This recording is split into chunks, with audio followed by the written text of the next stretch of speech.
Amici di Sportissimi appassionati di calcio dilettantistico, ben trovati allo stadio comunale di Villarosa per la gara tra il Villarosa e il Geraci, valida per il ritorno ai quarti di finale di Coppa Sicilia di prima categoria.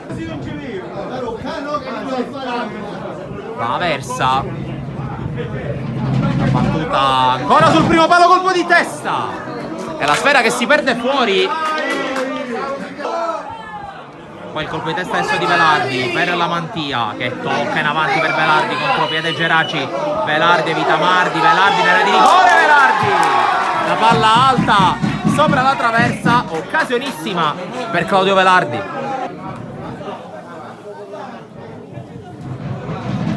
La battuta sul secondo palo, colpo di testa di Ferrara, pallone che rimane lì, allontana Pecoraro. Poi il tentativo di Cimino, ribattuto ancora di Salvo che arriva, mette al centro, la palla ancora nel cuore dell'area, si lotta, poi c'è il tentativo piazzato, il colpo di testa e la palla che viene parata da Caponnetto, che è un gol, i giocatori del Villarosa.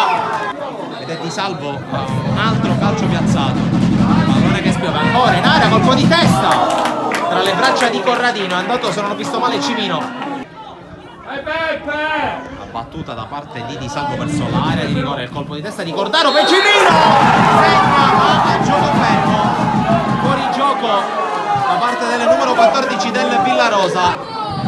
Calcio di punizione battuto all'indirizzo di Lodico, il cross che non esce bene dal suo piede, la palla però spiove e finisce in rete per il vantaggio da parte del Villarosa, con Lodico che si è inventato questo cross, è diventato un tiro e passa a condurre il Villarosa proprio nel finale. Poi ancora si lotta, Arena prova ad arrivare, ancora Arena contro Mardi, sempre Arena sulla linea di fondo, mette al centro, la conclusione, la parata da parte di Amico. Occhio al calcio di punizione con Di Salvo che propone al centro e la palla che non arriva in rete dopo il tocco da parte di Ferrara, ad un passo dal gol.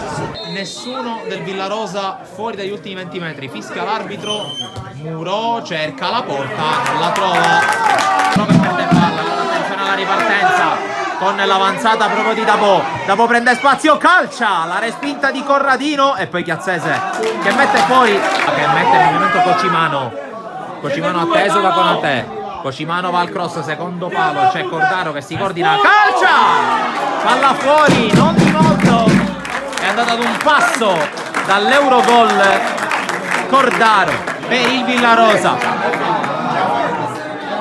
Si gioca, Bangura, ancora Bangura, fronte alla porta, in area, Bangura, la palla per Dabò, ribattuto.